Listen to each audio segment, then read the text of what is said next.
Abandoned and bleeding, she gave birth to twins in the wilderness. Then a Comanche brave claimed them all as family. "Don't abandon me here!" Eliza's desperate cry pierced the bitter night, one trembling hand pressed to her rounded stomach, the other stretching toward the departing wagon as it rolled away along the muddy path, its wheels flinging dirt and slush behind them. "Nothing but dead weight, Eliza. What kind of fool carries a child during a robbery?" The gang's leader sneered with contempt, his whip cracking as he urged the horses forward. "Perish now or perish later makes no difference to us."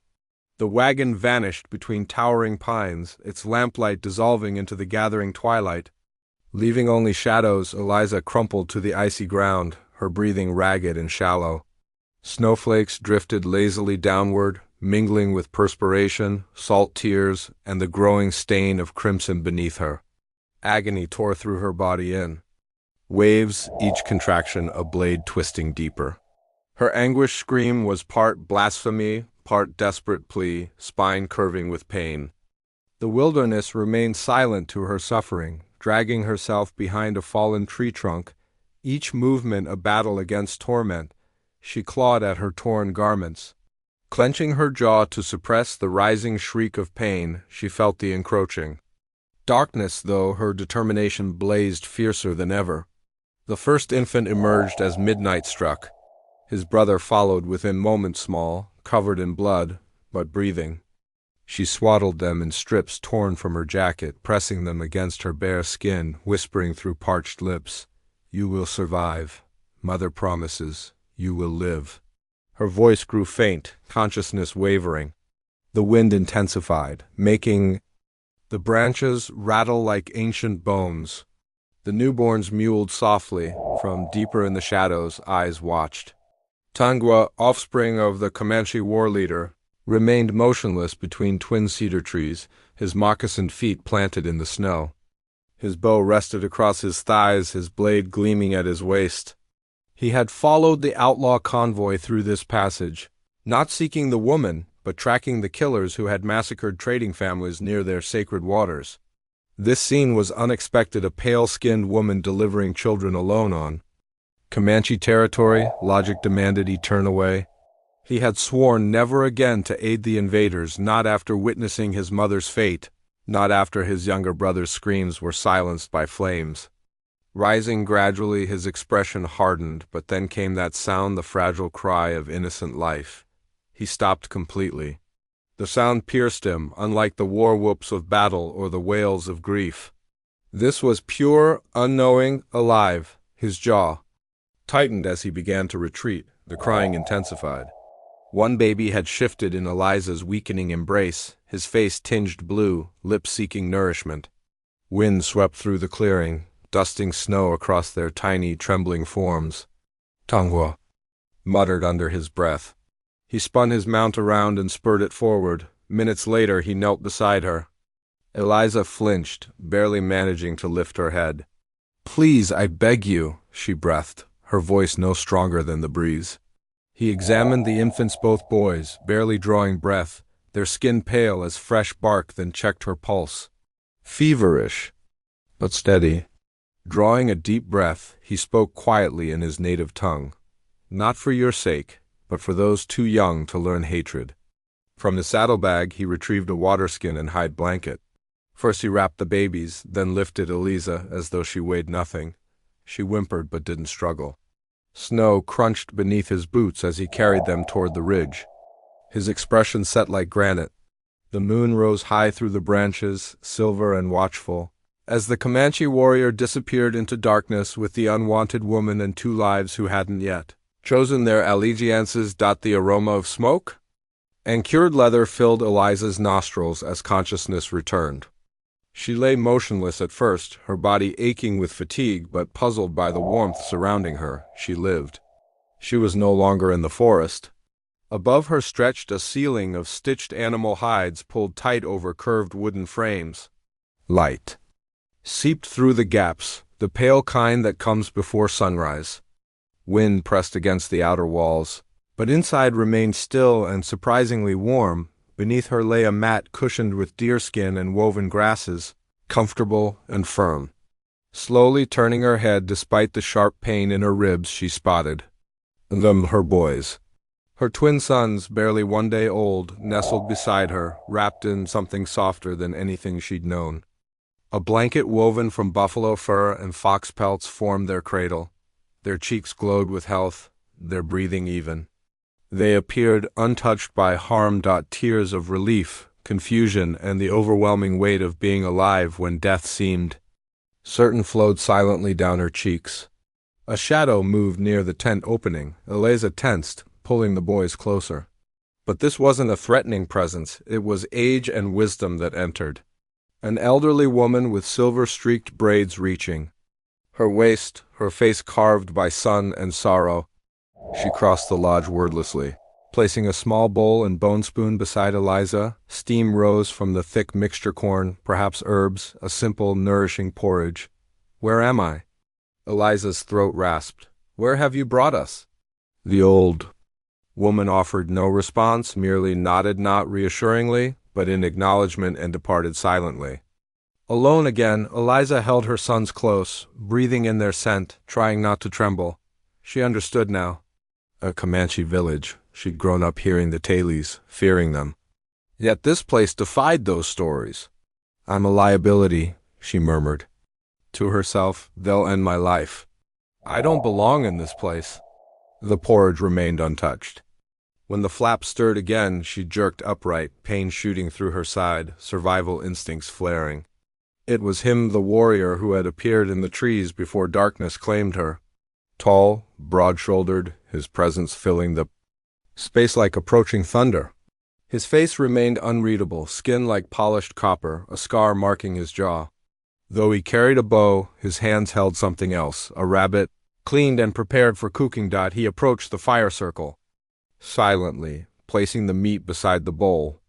Eliza recoiled, voice sharp. "Stay back. I won't allow anyone near them."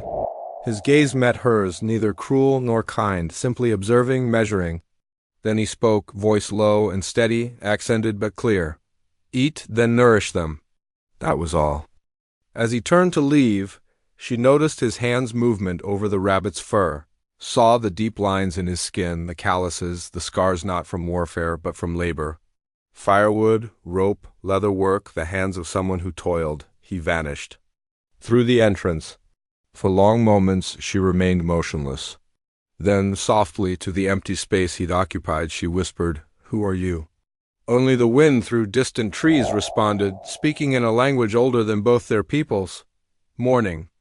Light filtered through the hide tent seams, casting golden streaks across Eliza's sleeping sons. The camp around her slowly awakened low conversations, crackling fires, water hissing over coals. For once, Eliza didn't feel like hunted prey awaiting slaughter. She sat up, cradling both boys, listening. Outside, elders formed a circle. One older woman, her face mapped with wrinkles like riverbeds, glanced toward the tent and nodded slightly. A boy of perhaps 10 summers rushed inside moments later, his soft moccasins silent on the earth. Pointing to each child, he announced proudly, "Naui and Swano." Eliza blinked in confusion. "What?" The boy grinned broadly. "Light," he said, gesturing to the lighter-eyed baby, then the other, Wind. She couldn't understand why her throat constricted, but it did. "Thank you," she managed softly. Later, as morning progressed, Eliza ventured outside for the first time since awakening in this strange sanctuary. Her legs trembled, but she carried her sons in a sling of softened hide across her chest. The air smelled of smoke and winter herbs. Children raced past, laughing. No one stopped her, though few met her gaze directly. She sensed their observation glances from tent openings. Over shoulders, around corners, still, those names echoed in her thoughts. Naui and Swano, the first time anyone had named something that belonged to her since her husband's death. The first time she felt not merely surviving, but permitted to exist. Then came the harsh voice, sharp with bitterness. "You have no place here." Eliza turned. A young woman stood across the clearing, arms crossed, dark eyes burning like embers. Her braids swayed as she stepped forward. "You're a ghost lover, a bearer of lies, you bring their blood onto our soil." Eliza stiffened, I never asked to come here. But you arrived as they always do. The woman reached into a pouch, withdrawing. Something gray and crumbling. Ash, leave before I scatter your breath to the winds. Takani. The voice cracked across the camp like splitting wood. Tangwa stepped into view, his shadow stretching long beside the fire pit, jaw tight, eyes darker than Eliza had ever seen. He raised his hand. No one harms the mother of those I brought home. Silence rippled through the camp like soundless thunder. Takani's expression twisted. She glared at Eliza once more, then stormed away, ash spilling from her clenched fist. Eliza stood frozen, her sons whimpering against her chest. She waited until the murmurs faded, until breathing became possible again. Then she approached Tangwa. "Why did you say that?" Her voice shook. His eyes remained fixed on the horizon. "I didn't say it for you." Eliza swallowed hard. "Then for whom? For them?" he said, nodding toward the boys. "I won't let them face hatred for something beyond their control." "But you could have abandoned me there," she whispered. "Let me perish." He looked at her then. Truly looked. "I did once," he said. "Once I walked away from someone calling for help. I never forgot her face." "I won't do it again." Eliza said nothing, lips parting but wordless. Only the wind answered, cold and clean against her skin. In that moment, something deep within her shifted, not love, not yet, but a thread.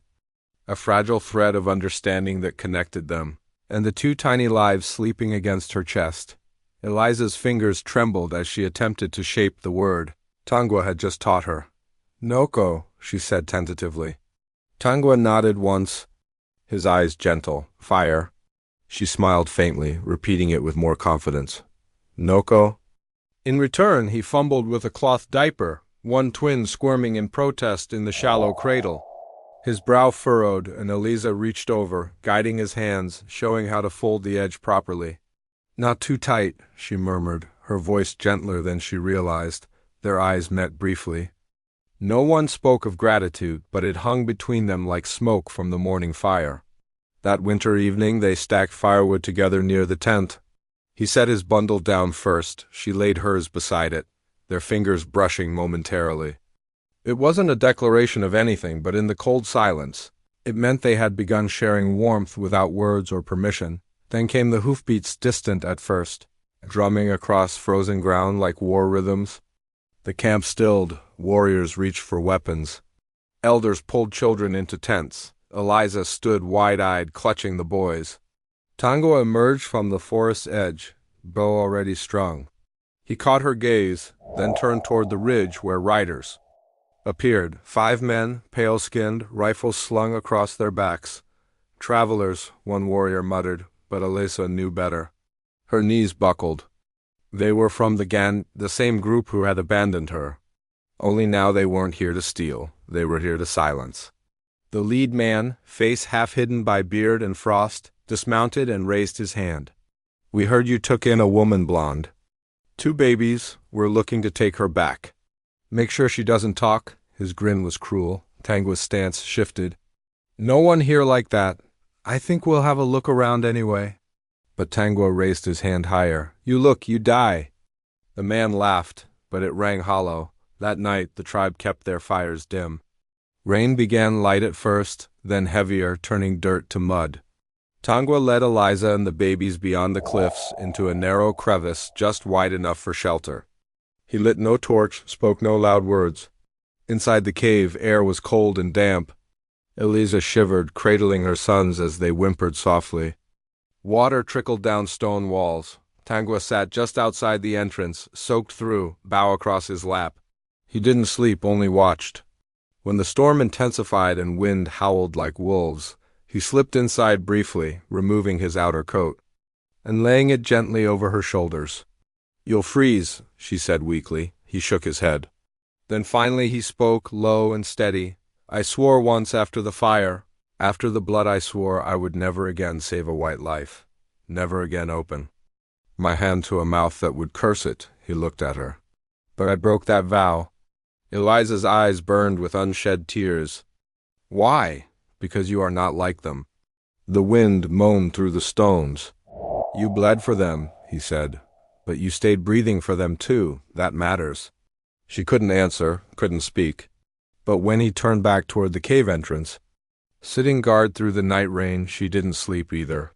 She watched him every breath, every movement, because sometimes those who say nothing are the ones who protect everything. The night of the fire festival arrived with the hush of early spring. Smoke curled above trees and blue ribbons. Sparks rose into black sky, stars flickering like ancient eyes. The entire Comanche camp had gathered near the central clearing where the great fire was fed by cedarwood and bark soaked in fragrant oils. It was sacred tradition welcoming the season of life, planting, new oaths made and old ones broken. For the young, it meant something more. Each warrior carved a small token from wood simple shapes, bird, branch, sun, star. These were offered to the person they wished to court, dropped silently in their lap during the fire dance. If accepted, it meant the beginning of something new. If returned, the carving would burn. Eliza stood near the circle's edge, twins asleep in a woven sling across her chest. She wore a dress sewn by the tribe's older women, pale hair braided and tied with a single feather. She hadn't planned to attend, but the elder woman who fed her daily had taken her hand and led her there wordlessly. Now flute and drum music, carried like breath through warm air. Girls laughed in corners. Boys pretended not to notice. Sparks danced higher into the night, and Tangwa stood alone, arms folded near the flames. Then silence drums stilled, flutes quieted. The tribal chief, tall with silver in his braids and eyes like carved stone, stepped forward. He looked at Tangwa. "My son," he said in Comanche, voice calm but firm, "the camp speaks. Some wonder why you brought her, why you broke your vow, why you risk war for a woman not of our blood." All eyes turned. Eliza held her breath. Tangwa stepped forward, fire lighting his face in gold and shadow. His voice, when it came, didn't tremble. "I didn't bring her here," he said. "I brought home my family." The words dropped like stones into still water.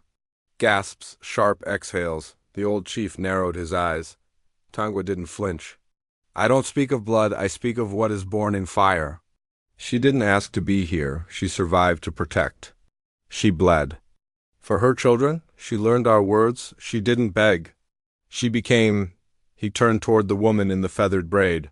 "I broke a vow," he said, "but I found something worth breaking it for." The old chief remained silent.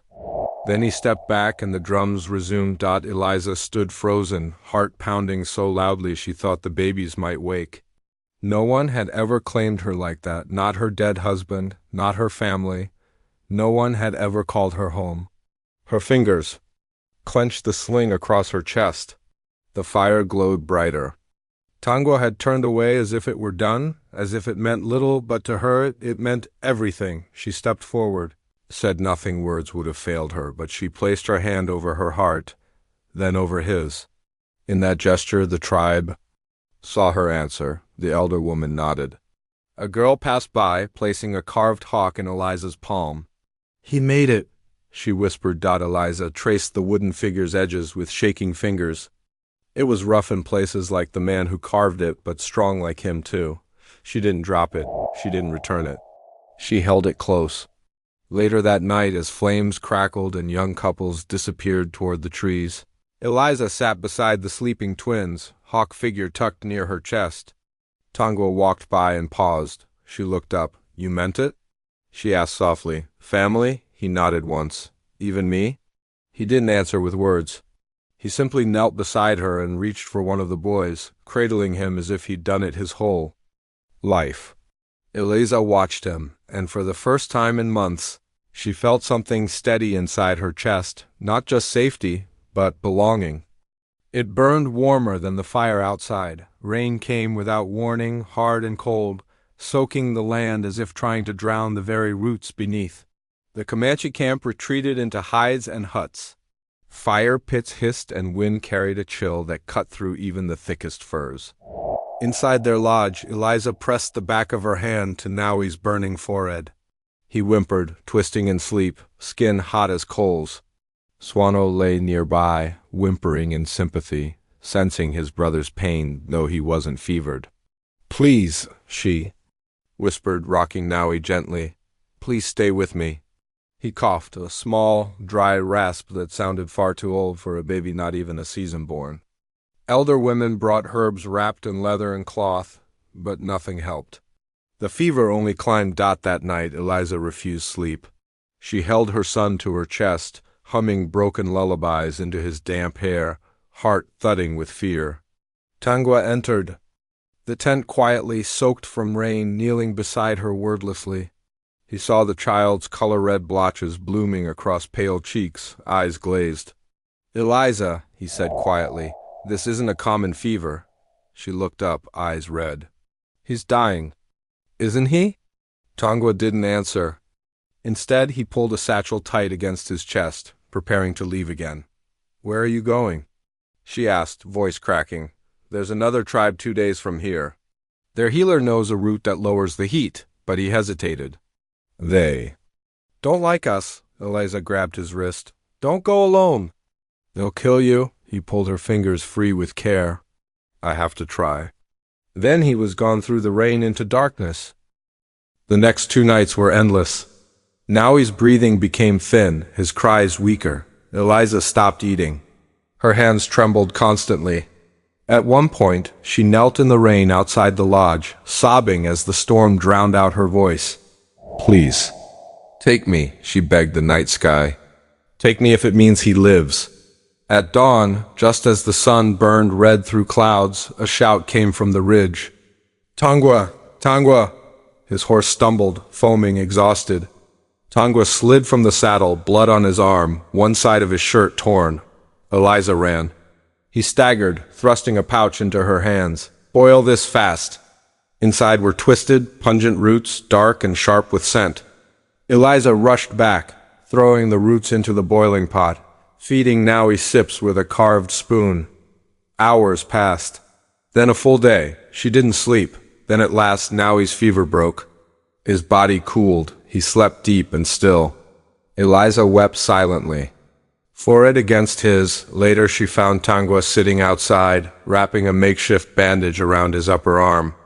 The gash was long but shallow, likely from a blade. She sat beside him, pulling the strip of hide from his hand. "Let me—" He didn't protest. She worked carefully, fingers precise. When she finished, she sat back and looked him in the eye. "If you hadn't come back," she whispered, "I wouldn't have forgiven you." Tangwa said nothing. She added, quieter still, "But you did, and I don't know how to thank you for my son's life." "You already did," he said, his voice gravel low. "When you called him ours," Eliza blinked. Then her hand slipped into his, no hesitation this time. The storm had passed, but her heart still echoed with thunder. Only this time, it was the sound of something beginning, not ending. It was nearly spring when the riders came. Snow had melted, rivers ran high, and the land smelled of thawed soil and new possibilities. The Comanche camp stood quiet beneath sky the color of flint. Smoke curled from cooking fires, children played in dust without fear. Eliza was outside, swaying with one baby on her hip while the other napped when the sentry called out, "Riders!" 3 of them, slow, cautious, hands visible. They were white. Men, rough-looking but not hostile, each bearing makeshift bandages. One limped badly, another clutched his side. Their horses were lean, their eyes full of desperation. Immediately, warriors stepped forward, spears angled low, bows strung tight. Tangwa arrived at a run. "Stop!" Eliza said, stepping between them. "They're wounded." "They're invaders," someone snapped. Eliza raised her hand. "Let me speak." Tangwa narrowed his eyes but gave her a slight nod. She turned to the men. "Why are you here?" The oldest rider, barely staying upright, tipped his hat with shaking fingers. "We mean no harm, ma'am. We were ambushed by bandits 2 days south. Lost 2 men, no food, no medicine. We heard whispers that Comanche are healers. We took a chance." Eliza studied them. Their wounds were real, and their eyes tired, hollow, weren't those of men looking to steal or conquer, just survive. She turned to Tangwa. "Let them rest. Let us treat their wounds." It would mean more than saving just them. Tangwa looked past her at the small children playing in grass, at mothers cooking, at the quiet that had taken them years to protect. Then he nodded. Once warriors parted, Eliza brought water. Elders brought salve. The strangers wept with gratitude. Later that evening, as fire cracked low and the sick slept in borrowed hides, Takani approached Eliza. Her eyes were watchful, unreadable. In her arms she cradled Swano. "You trust them," Takani said softly, not accusing, just curious. "I trust what I see," Eliza replied, "not what others tell me to hate." Takani looked down at the baby in her arms. His little hand grasped her necklace, gurgling. Slowly, her lips parted, a smile, small but real. "He isn't afraid," Takani murmured. "Because no one is born with hate," Eliza said. "Someone has to teach it." Takani shifted the child, pressed her cheek to his head. "Then maybe it can be untaught." Across the fire, Tangwa watched, arms crossed, face unreadable. Later, he stood at the camp's edge where stars blanketed the sky. Eliza joined him, rapping, a shawl tighter around her shoulders. "You let them in," she said. "I know what that cost you." He didn't speak for a long while. Then, "I thought protecting meant keeping everything out." "And now?" Tangwa turned to her, his eyes softer than she'd ever seen. "Now I wonder if it means letting some things in." He touched her arm gently, fingers grazing her skin like a question. Eliza leaned into the touch. In the distance, a child's laugh echoed. A fire popped. "I used to believe I could only run," she said, "from danger, from loss, from the world. And now? Now, I think I found something worth staying for." The wind shifted. Tangwa took her hand for the first time without hesitation. He had lived through fire. She had survived abandonment. But standing there with night pressing soft around them, both knew this. This was no longer a story of escape. It was the beginning of something they no longer had to run from. Grass was high and golden, swaying in a hush that only early summer could bring. The land had shed its frost, wildflowers dotting the plains like freckles after long sleep. In the meadow just beyond camp, beneath open sky, Eliza stood with a child in each arm, Swano asleep against her chest, Nowie chewing the edge of her shawl, wide-eyed and calm. The breeze carried scents of woods and sweet grass, and the world felt, for the first time in ages, quiet. Tangwa was finishing the new shelter, not a grand home, but something solid. Bone-framed with buffalo hide walls, cedar posts shaped by hand, smooth earthen floor. His hands, hardened by years of war and labor, moved slowly as he laid final stones around the fire pit. There was reverence in how he worked, as if building more than shelter, as if shaping the future, one piece at a time. There had been no feast, no drums, no ceremonial words, just shared understanding, a decision born not of pressure, but of peace. Eliza laid the boys down on a woven mat inside. Light filtered through hide seams, bathing them in golden hush. She stood at the doorway for a moment, watching them breathe, then stepped out into tall grass where Tangwa stood, brushing dust from his hands. "You finished?" she said softly. "For now," he replied, voice steady, gaze quiet. She looked down at his hands, rough, scarred, steady, then back into his eyes. "Do you ever think," she asked, "that all of this wasn't supposed to happen?" He shrugged gently. "Maybe not supposed to, but needed." She smiled faintly. "That's not very romantic." Tangwa turned slightly toward her, corner of his mouth lifting barely. "I'm not a romantic man. No," she said, stepping closer. "You're better." Without another word, she reached for his hand and he took it. They stood there in the middle of the field where no priest would ever come, where no paper would be signed. No one watched. No one needed to. This moment was theirs, and that was enough. In the evening's hush, Eliza leaned into his chest, his arms wrapping around her as the sun dipped behind hills. Her eyes closed, voice little more than breath. "This is it," she whispered. "This is enough," he replied, resting his forehead gently against hers. Later, when children stirred and whimpered in sleep, Eliza rocked them by the fire while Tangwa sharpened arrows under open sky. Stars began to blink awake, Coyotes howled far beyond the horizon. Another night, like many before, yet different because something had shifted. Not in the land, but in them, they didn't talk about love the way storybooks did.